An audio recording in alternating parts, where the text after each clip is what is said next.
What's going on, guys? Welcome back to another video. This is going to be an install video of the Bayoptiks headlights that I bought for the car. Didn't manage to get around to install them before I uploaded the 1M conversion video, and you guys will be able to see how they look on the car and I guess how much of an improvement they make to the look. I very much like the eyebrow look on top of the headlights. This car is the LCI model, but for some reason they didn't include it was like a mid LCI, so they didn't include the upgraded lights on the car.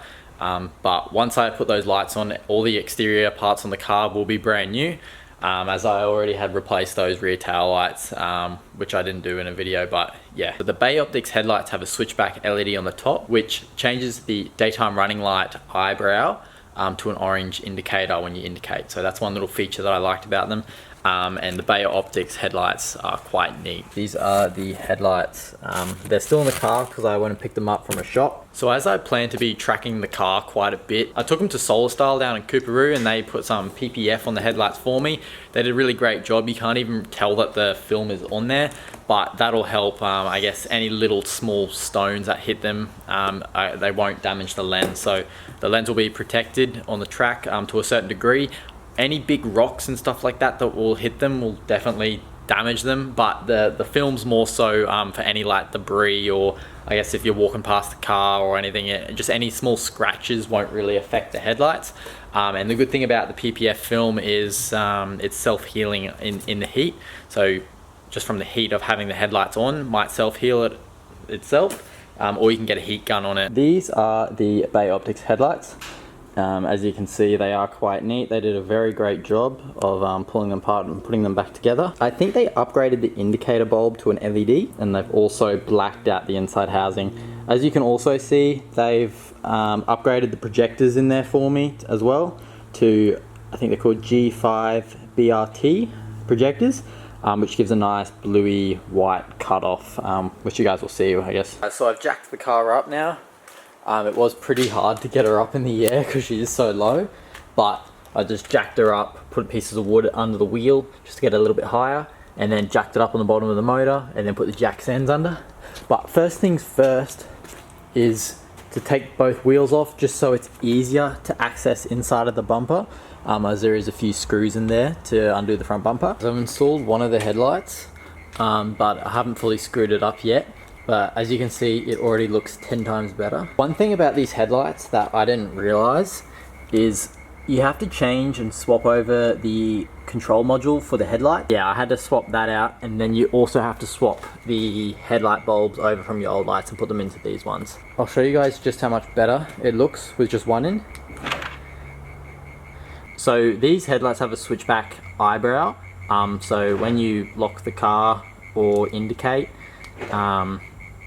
the top eyebrow will go from a daytime running light to an indicator, which does look pretty neat, opposed to this one just being pretty bland. But I'm going to keep getting back to it, and I'll show you guys the finished product. So I've got both the headlights in now, and it looks a lot nicer than it did before. The only hard part about it is aligning them so that they fit properly. You can't really see too well as it is daytime, but they do look very crisp. So headlights are now in, as you can see. So I've tried my best to get them to fit properly, and it was quite difficult to get them in there. The only thing that I've got to do now is change that rear brake pad sensor, because I put new pads in but not the sensor. And I just got to put these new hubs on the rear, which I'm just going to get the shop to do as well, just because these tires don't fit very well in the guards and they keep rubbing. So I've put everything back together, all the inside guard linings and everything, and the bumper and everything has been secured. Now I'll give you guys a little demonstration of what they look like. Okay, so when you indicate, the top daytime running light turns off, and that works as an indicator. I'll have to show you guys what this looks like at night just so you can see it better, but in person it looks pretty nice. It looks a lot better than the OEM ones that were on it, but I reckon this is a real nice upgrade. So you can see it's got a nice cutoff on it now.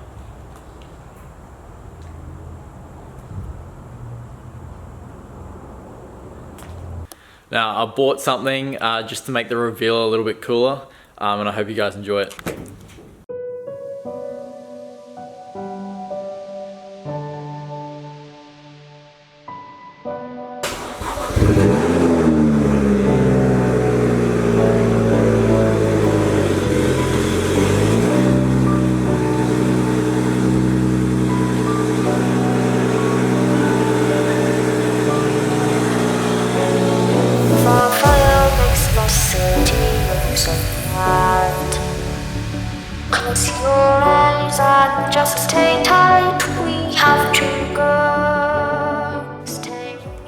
I hope you guys like that little reveal of the headlights with the new smoke machine I bought.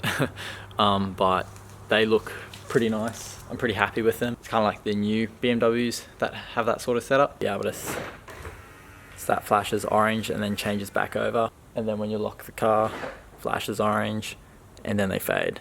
Anyway guys, that's it for this video. It's just an install of the Bayoptiks headlights. Shout out to Bayoptiks for the awesome headlights, and I'll see you guys in the next video.